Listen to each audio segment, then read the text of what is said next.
ಹುಡುಕಾಟ ಪ್ರಾರಂಭಿಸಿದ್ದು within 2 hours ಒಳಗಡೆನೆ ಸೌಜನ್ಯ ಸಿಗ್ತಾಳೆ, ಆದ್ರೆ ಶವ ಆಗಿ. ಅವಳ ಕೈಗಳನ್ನ ಅವಳದೇ ದುಪಟ್ಟ ಅಂಡ್ ID ಕಾರ್ಡ್ ಇಂದ ಮರಕ್ಕೆ ಕಟ್ಟಿರ್ತಾರೆ. And most brutal part is ಅವಳ ಯೋನಿ, ಅವಳ ಏನಿತ್ತ ಅದ್ರ ಒಳಗಡೆ 6 ಇಂಚ್ ಮಣ್ಣು ತುಂಬಿರ್ತಾರೆ. ಓ ಬಿಡಪ್ಪ, ನಮ್ ಪೊಲೀಸ್ ಅವ್ರಿಗೆ ತಮ್ಮ ಡ್ಯೂಟಿ ಮೇಲೆ ಎಷ್ಟೊಂದು ನಿಷ್ಠೆ ಇದೆ, ಒಂದೇ ದಿನದಲ್ಲಿ ಆರೋಪಿನ ಹಿಡಿದ್ಬಿಟ್ರಲ್ಲ ಅಂತ ಪೊಲೀಸ್ ಅವ್ರ ಮೇಲೆ ಫುಲ್ ಒಂಥರ ಹೊಗಳ್ತಾ ಇರ್ತಾರೆ.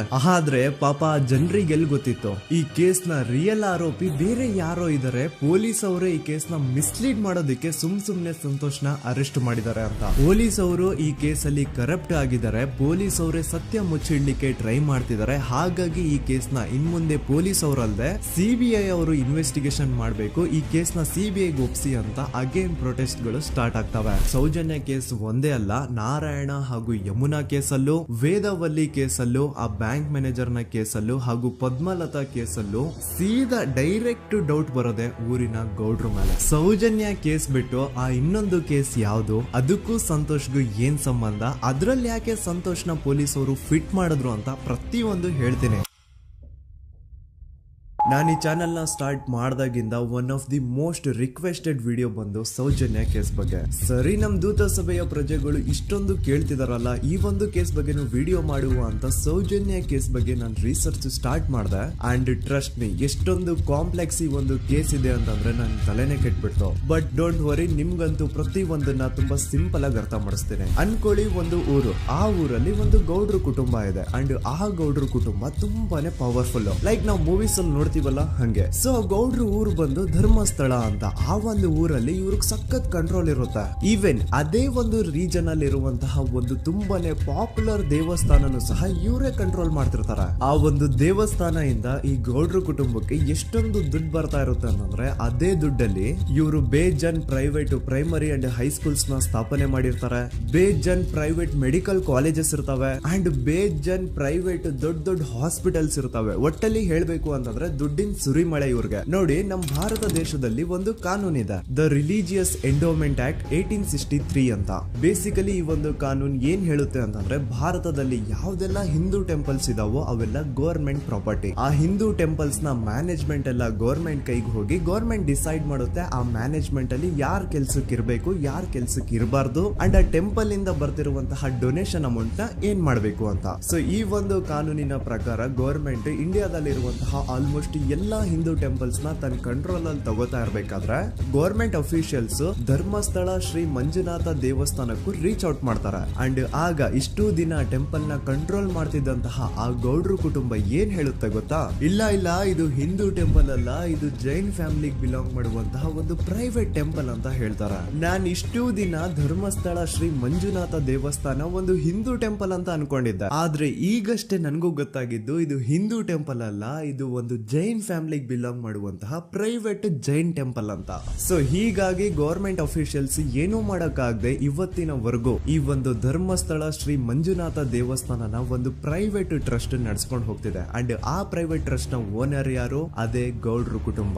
ನೋಡಿ, ನಾನು ಈ ವಿಡಿಯೋದಲ್ಲಿ ಯಾರ್ದು ರಿಯಲ್ ನೇಮ್ಸ್ ನ ಬಳಸ್ತಿಲ್ಲ. ಪ್ರೀವಿಯಸ್ಲಿ ಬೇರೆ ಯೂಟ್ಯೂಬರ್ಸ್ ತಮ್ಮ ವಿಡಿಯೋಸ್ ಅಲ್ಲಿ ರಿಯಲ್ ನೇಮ್ಸ್ ನ ಬಳಸಿದ್ದಾರೆ ಅನ್ನೋ ಒಂದೇ ಒಂದು ಕಾರಣಕ್ಕೆ ಅವ್ರ ವಿಡಿಯೋಸ್ ನ ಡಿಲೀಟ್ ಮಾಡಿಸಿದ್ದಾರೆ. ಸೊ ಅವ್ರ ಜೊತೆ ಆಗಿದ್ದು ನನ್ ಜೊತೆ ಆಗೋದ್ ಬೇಡ, ಸತ್ಯ ಮುಚ್ಚೋಗೋದು ನನ್ಗೆ ಇಷ್ಟ ಇಲ್ಲ. ಹಾಗಾಗಿ ನಾನು ಇಲ್ಲಿ ರಿಯಲ್ ನೇಮ್ಸ್ ನ ಬಳಸ್ತಿಲ್ಲ. ಆದ್ರೆ ನಾನು ಯಾರನ್ನ ಪಾಯಿಂಟ್ ಔಟ್ ಮಾಡಿ ಹೇಳ್ತಿದ್ದೀನಿ ಅನ್ನೋದು ಮಾತ್ರ ನಿಮಗೆ ತುಂಬಾ ಕ್ಲಿಯರ್ಲಿ ಅರ್ಥ ಆಗುತ್ತೆ. Don't worry.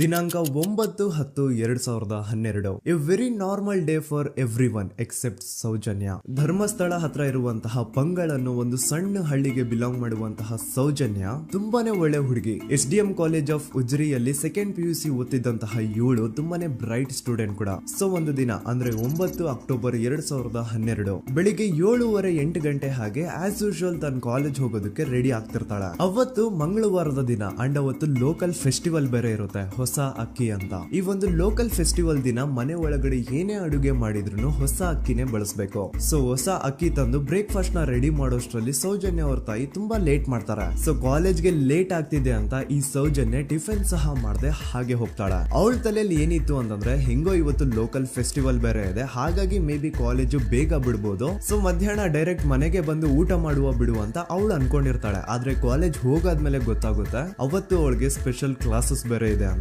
ಸೌಜನ್ಯ ಬ್ರೇಕ್ಫಾಸ್ಟ್ ಕೂಡ ಮಾಡಿರಲ್ಲ ಅಂಡ್ ಲಂಚ್ ಬಾಕ್ಸ್ ಕೂಡ ತಂದಿರಲ್ಲ. ಹಾಗಾಗಿ ಲಂಚ್ ಟೈಮ್ ಅಲ್ಲಿ ಸೌಜನ್ಯನ ಒಬ್ಳು ಫ್ರೆಂಡ್ ಜಾನ್ವಿ ತಾನ್ ತಂದಿರುವಂತಹ ಲಂಚ್ ಬಾಕ್ಸ್ ಅಲ್ಲಿ ಒಂದಿಷ್ಟು ಲಂಚ್ ನ ಆಫರ್ ಮಾಡ್ತಾಳ.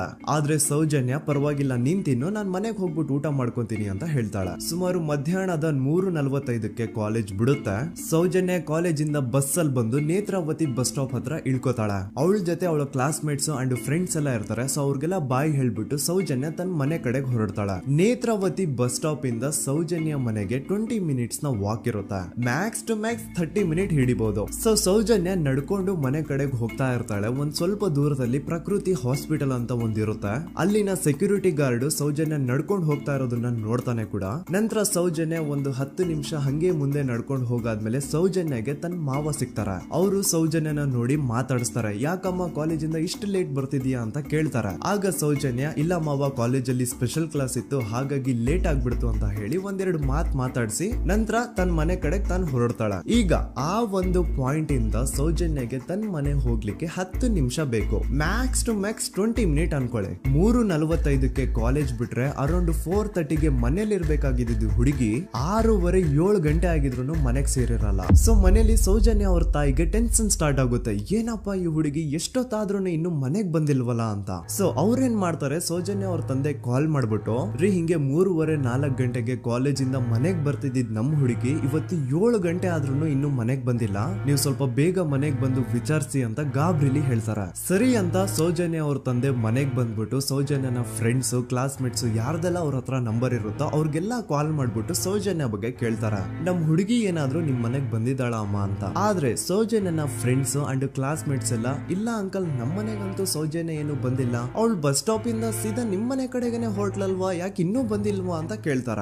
ಆಗ ಸೌಜನ್ಯ ಅವ್ರ ತಂದೆ ಇಲ್ಲಮ್ಮ ಬಂದಿಲ್ಲ ಹಾಗಾಗಿನೇ ಕಾಲ್ ಮಾಡಿರೋದು ಅಂತ ಹೇಳಿ ಕಾಲ್ ಕಟ್ ಮಾಡ್ತಾರ. ದೆನ್ ಸೌಜನ್ಯ ಅವ್ರ ತಂದೆ ಸೌಜನ್ಯ ಅವ್ರ ಮಾವ ಕಾಲ್ ಮಾಡ್ತಾರ. ಅಳಿಯ ಎಲ್ಲಿದ್ಯಾ, ನನ್ ಮಗಳು ಇನ್ನು ಮನೆಗ್ ಬಂದಿಲ್ಲ, ನೀನೇನಾದ್ರೂ ಅವಳನ್ನ ನೋಡ್ದ ಅಂತ ಕೇಳ್ತಾರ. ಆ ಕಡೆಯಿಂದ ಅವರು ಸೌಜನ್ಯನ ಮಾವ ಹೇಳ್ತಾರೆ, ನಾನ್ ನೋಡ್ದೆ 4 ಕಾಲು ಹಾಗೆ ಆ ಹುಡುಗಿ ಕಾಲೇಜಿಂದ ಬರ್ಬೇಕಾದ್ರೆ ನನಗ್ ಕಾಣಿಸಿದ್ಲು, ನಾನ್ ಸ್ವಲ್ಪ ಮಾತಾಡ್ದೆ ಅವಳ ಹತ್ರ, ಅದಾದ್ಮೇಲೆ ಅವಳು ಮನೆ ಕಡೆ ಹೋದ್ಲಲ್ಲ, ಯಾಕೆ ಇನ್ನೂ ಬಂದಿಲ್ವಾ ಅಂತ ಅವರೇ ಉಲ್ಟಾ ಕ್ವಶನ್ ಕೇಳ್ತಾರ. ಈ ಕಡೆ ಸೌಜನ್ಯ ಅವ್ರ ತಂದೆ ಇಲ್ಲ 7 ಗಂಟೆ ಆದ್ರೂ ಮಗು ಇನ್ನು ಮನೆಗ್ ಬಂದಿಲ್ಲ, ನಮ್ಗೆ ಯಾಕೋ ತುಂಬಾ ಗಾಬರಿ ಆಗ್ತಿದೆ, ನೀನೊಂದ್ ಕೆಲ್ಸ ಮಾಡು ನಮ್ಮವ್ರನ್ನೆಲ್ಲ ಸೇರ್ಸು ಎಲ್ರೂ ಸೇರಿ ಹುಡುಕುವ ಅವಳನ್ನ ಅಂತ ಸುಮಾರು ರಾತ್ರಿ 7 ಗಂಟೆಯಿಂದ ಹಿಡಿದು 11 ಗಂಟೆವರೆಗೂ ಸೌಜನ್ಯನ ಮನೆಯವರು ಅಂಡ್ ಊರಿನ ಜನ 200-300 ಜನ ಸೇರ್ಕೊಂಡು ಸೌಜನ್ಯನ ಹುಡುಕ್ತಾರೆ. ಆದ್ರೆ ಸೌಜನ್ಯನ ಒಂದು ಸುಳಿವು ಸಿಗಲ್ಲ. ಸೊ ಕೊನೆಗೆ ಸಹಾಯ ಕೇಳ್ತಾ ರಾತ್ರಿ 11 ಗಂಟೆ ಹಾಗೆ ಸೌಜನ್ಯನ ತಂದೆ ತಾಯಿ ಅಂಡ್ ಊರಿನ ಜನ ಎಲ್ಲ ಬೆಳ್ತಂಗಡಿ ಪೊಲೀಸ್ ಸ್ಟೇಷನ್ ಹತ್ರ ಹೋಗ್ತಾರ. ಅಲ್ಲಿ ಪೊಲೀಸ್ ಅವ್ರ ಹತ್ರ ಕಾಲೇಜ್ ಹೋಗಿದ್ ನಮ್ ಹುಡುಗಿ ಇಷ್ಟೊತ್ತಾದ್ರೂ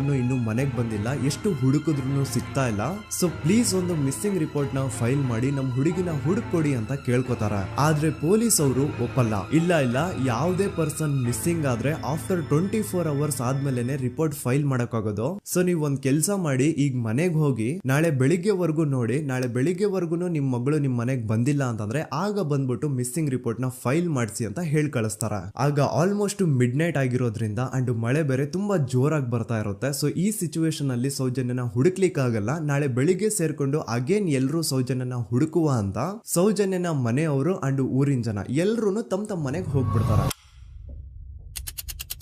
ನೆಕ್ಸ್ಟ್ ದಿನ ಅಂದ್ರೆ 10 ಅಕ್ಟೋಬರ್ 2012 ಬುಧವಾರದ ದಿನ ಬೆಳಿಗ್ಗೆ 10 ಗಂಟೆ ಹಾಗೆ ಸೌಜನ್ಯನ ಮನೆಯವರು ಅಂಡ್ ಊರಿನ 200-300 ಜನ ಸೇರ್ಕೊಂಡು ಅಗೇನ್ ಸೌಜನ್ಯಗೋಸ್ಕರ ಹುಡುಕಾಟ ಸ್ಟಾರ್ಟ್ ಮಾಡ್ತಾರ. ಹುಡುಕಾಟ ಪ್ರಾರಂಭಿಸಿದ್ದು ವಿತಿನ್ 2 ಅವರ್ಸ್ ಒಳಗಡೆನೆ ಸೌಜನ್ಯ ಸಿಗ್ತಾಳೆ. ಆದ್ರೆ ಶವ ಆಗಿ ಆ 200-300 ಊರಿನ ಜನ ಎಲ್ಲ ಸೇರ್ಕೊಂಡು ಏನ್ ಸೌಜನ್ಯನ ಹುಡುಕ್ತಾ ಇದ್ರು ಅದರಲ್ಲಿ ಯಾರೋ ಒಬ್ರಿಗೆ ಸೌಜನ್ಯನ ಮನೆಯಿಂದ ಕೇವಲ 10 ನಿಮಿಷ ದೂರದಲ್ಲಿರುವಂತಹ ಒಂದು ಹಳ್ಳನ ದಡದಲ್ಲಿ ಸೌಜನ್ಯನ ಮೃತದೇಹ ಸಿಗುತ್ತಾ.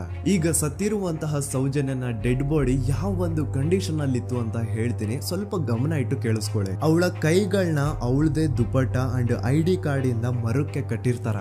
ಅವಳ ಬಾಡಿ ಎಲ್ಲ ನೇಕೆಡ್ ಇರುತ್ತೆ, ಮೈ ಮೇಲೆ ಸರಿಯಾದ ಬಟ್ಟೆ ಇರಲ್ಲ, ಮೈ ಮೇಲೆ ಮಲ್ಟಿಪಲ್ ಕಟ್ ಮಾರ್ಕ್ಸ್ ಇರುತ್ತೆ, ತುಂಬಾ ಜೋರಾಗಿ ಹೊಡೆದಿರುವಂತಹ ಗಾಯಗಳು ಮೈ ಮೇಲೆ ಎದ್ದು ಕಾಣಿಸ್ತಿರ್ತವೆ. ಅವಳ ರಿಪ್ಸ್ ಎದೆ ಭಾಗದ ಮೂಳೆಗಳೆಲ್ಲ ಮುರಿದು ಹೋಗ್ಬಿಟ್ಟಿರ್ತವೆ. And most brutal part is ಅವಳ ಯೋನಿ, ಅವಳ ಏನಿತ್ತು ಅದ್ರ ಒಳಗಡೆ 6 ಇಂಚ್ ಮಣ್ಣು ತುಂಬಿರ್ತಾರ. ಆ ಬಾಡಿ ಕಂಡೀಷನ್ ನ ನೋಡಿದಾದ್ಮೇಲೆ ಒಂದಂತೂ ತುಂಬಾ ಕ್ಲಿಯರ್ ಆಗಿ ಅರ್ಥ ಆಗುತ್ತೆ, ಅವಳನ್ನ ಯಾರೋ ತುಂಬಾ ಫೋರ್ಸ್ಫುಲಿ ಮಾಡಿ ನಂತರ ನಿರ್ದಯವಾಗಿ ಸಾಯಿಸಿದ್ದಾರೆ ಅಂತ. ಇಲ್ಲಿ ಕ್ರಿಮಿನಲ್ಸ್ ನ ಬುದ್ಧಿವಂತಿಕೆ ನೋಡಿ ಪೊಲೀಸ್ ಅವ್ರಿಗೆ ಏನೂ ಸುಳಿವು ಸಿಗ್ಬಾರ್ದು ಅಂತ ಅವಳ ಯೋನಿ ಒಳಗಡೆ 6 ಇಂಚ್ ಅಷ್ಟು ಮಣ್ಣು ತುಂಬ ಹೋಗಿರ್ತಾರೆ. ಸೊ ದೆನ್ ಪೊಲೀಸ್ ಅವ್ರಿಗೆ ವಿಷಯ ಗೊತ್ತಾಗುತ್ತೆ. ಅವರು ಸ್ಪಾಟ್ ಗೆ ಬಂದು ಸೌಜನ್ಯನ ಬಾಡಿನ ರಿಕವರ್ ಮಾಡಿ ಆ ಒಂದು ಸ್ಪಾಟ್ ನ ಕಂಪ್ಲೀಟ್ ಸೀಸ್ ಮಾಡ್ತಾರೆ. ಒಬ್ಳು ಸಾಮಾನ್ಯ ಮಿಡಲ್ ಕ್ಲಾಸ್ ಹುಡುಗಿ, ಒಬ್ಳು ವೆರಿ ಬ್ರೈಟ್ ಸ್ಟೂಡೆಂಟ್ ನ ಈ ಮಟ್ಟಿಗೆ ಇಷ್ಟು ನಿರ್ದಯವಾಗಿ ಸಾಯಿಸಿರೋದು ಯಾರು? ಇನ್ ಕೇಸ್ ಏನಾದ್ರೂ ಈ ಕ್ರೈಮ್ ಮಾಡಿದವನು ಸಿಕ್ಕಿ ಬಿದ್ರೆ ಅವನ್ನ ಸುಮ್ನೆ ಬಿಡಬಾರ್ದು ಅಂತ ಜನ ಆಕ್ರೋಶ ವ್ಯಕ್ತಪಡಿಸ್ತಾರೆ. ಅಂಡ್ ಗೆಸ್ ವಾಟ್, ನಮ್ ಪೊಲೀಸ್ ಅವರು ಇಷ್ಟೊಂದು ಫಾಸ್ಟ್ ಆಗಿ ಇನ್ವೆಸ್ಟಿಗೇಷನ್ ಕಂಪ್ಲೀಟ್ ಮಾಡ್ತಾರೆ ಅಂತ ನಾನಂತೂ ಎಕ್ಸ್ಪೆಕ್ಟ್ ಮಾಡಿರ್ಲಿಲ್ಲ. ಅಂಡ್ ಈವನ್ ಈ ಒಂದು ವಿಷಯದಿಂದ ಊರಿನ ಜನನು ಶಾಕ್ ಆಗ್ತಾರೆ. ಸೌಜನ್ಯ ಬಾಡಿ ಸಿಕ್ಕಿದ್ದ ನೆಕ್ಸ್ಟ್ ದಿನ ಅಂದ್ರೆ 11 ಅಕ್ಟೋಬರ್ 2012 ಸಂಜೆ 5 ಗಂಟೆ ಹಾಗೆ ಯಾರು ಸೌಜನ್ಯನ ಮರ್ಡರ್ ಮಾಡಿದ್ನೋ ಆ ಕ್ರಿಮಿನಲ್ ಕೂಡ ಸಿಕ್ಕಿ ಬೀಳ್ತಾನೆ. ಈಗ ನೀವು ಥಿಂಕ್ ಮಾಡ್ಬೋದು, ಸೌಜನ್ಯನ ಯಾರು ಮರ್ಡರ್ ಮಾಡಿದ್ರು ಅಂಡ್ ಯಾರ ಕ್ರೈಮ್ ನ ಮಾಡಿದ್ರು ಅವನು ನೆಕ್ಸ್ಟ್ ದಿನಾನೇ ಸಿಕ್ಕಿ ಬಿದ್ದ. ಹಾಗಿದ್ರೆ ಈ ಕೇಸ್ ಯಾವಾಗ್ಲೂ ಕ್ಲೋಸ್ ಆಗ್ಬಿಡ್ಬೇಕಿತ್ತು. ಆದ್ರೂ ಸ್ಟಿಲ್ ಇವತ್ತಿನ ದಿನವರೆಗೂ ಯಾಕೆ ಈ ಕೇಸ್ ಪದೇ ಪದೇ ನ್ಯೂಸ್ ಅಲ್ಲಿ ಬರುತ್ತೆ ಅಂದ್ರೆ, ನಮ್ ದೂತ ಸಭೆಯ ಪ್ರಜೆಗಳೇ ರೆಡಿ ಆಗಿ, ಆರೋಪಿ ಸಿಕ್ಕಾದ್ಮೇಲೆ ಈ ಕೇಸು ಕ್ಲೋಸ್ ಆಗಿಲ್ಲ. ಆಕ್ಚುಲಿ ಈ ಕೇಸು ಓಪನ್ ಆಗಿದ್ದೆ ಈಗ. ನೋಡಿ, ಸೌಜನ್ಯ ತೆಗೆದು ಅವನ್ನ ಅವಾಚ್ಯ ಶಬ್ದಗಳಿಂದ ಬೈದು ಅವನ್ನ ಹೊಡೆದು ಅಷ್ಟೇ ಸಾಲದೆ ಆ 5 ಜನ ಸಂತೋಷ್ ರಾವ್ನ ಪೊಲೀಸ್ ಸ್ಟೇಷನ್ಗೆ ಎಳ್ಕೊಂಡ್ ಬಂದು ಇವನು ನಾವು ಬಾಹುಬಲಿ ಬೆಟ್ಟಕ್ಕೆ ಅಂತ ಹೋಗಿದ್ರೆ ಅಲ್ಲಿ ನಮ್ಮ ಮೇಲೆ ಅಟ್ಯಾಕ್ ಮಾಡ್ದ, ಇವ್ನು ನೋಡ್ಲಿಕ್ಕೂ ಸಹ ಒಳ್ಳೆ ಸೈಕೋ ಕಿಲ್ಲರ್ ಇದ್ದಂಗಿದಾನೆ, ನಮ್ಗೆ ಯಾಕೋ ನಿನ್ನೆ ನಮ್ಮೂರಲ್ಲಿ ನಡೆದಿರುವಂತಹ ಘಟನೆ ಆ ಸೌಜನ್ಯನ ಮರ್ಡರ್ ಇವನೇ ಮಾಡಿದಾನೆ ಅಂತ ಡೌಟ್ ಬರ್ತಿದೆ ಅಂತ ಆ 5 ಜನ ಕಿಡಿಗೇಡಿಗಳು ಸಂತೋಷ್ ರಾವ್ನ ಪೊಲೀಸ್ ಅವ್ರ ಹತ್ರ ಹಾಕೊಡ್ತಾರ. ಅಂಡ್ ಪೊಲೀಸ್ ಅವರು ಕೂಡ ಎಂತವ್ರು ನೋಡಿ, ಯಾರೋ 5 ಜನ ಕಿಡಿಗೇಡಿಗಳು ಬಂದು ಇವನೇ ಕೊಲೆ ಮಾಡಿದಾನೆ ಅಂತ ಹೇಳಿದ ತಕ್ಷಣ ಹಿಂದೆ ಮುಂದೆ ಕ್ರಾಸ್ ಚೆಕ್ ಮಾಡದೆ ಸಂತೋಷ್ ರಾವ್ನ ಅರೆಸ್ಟ್ ಮಾಡಿ ಸೌಜನ್ಯ ಕೇಸ್ ನ ಆರೋಪಿ ಸಿಕ್ಕಿದಾನೆ ಅಂತ ಎಲ್ಲಾ ಕಡೆ ಘೋಷಣೆ ಮಾಡ್ಬಿಡ್ತಾರ. ಜನರಿಗೆ ಈ ಕಡೆ ಒಂಥರ ನೆಮ್ಮದಿ, ಓ ಬಿಡಪ್ಪ, ನಮ್ ಪೊಲೀಸ್ ಅವ್ರಿಗೆ ತಮ್ಮ ಡ್ಯೂಟಿ ಮೇಲೆ ಎಷ್ಟೊಂದು ನಿಷ್ಠೆ ಇದೆ, ಒಂದೇ ದಿನದಲ್ಲಿ ಆರೋಪಿನ ಹಿಡಿದ್ಬಿಟ್ರ ಅಂತ ಪೊಲೀಸ್ ಅವ್ರ ಮೇಲೆ ಫುಲ್ ಒಂಥರ ಹೊಗಳ್ತಾ ಇರ್ತಾರೆ.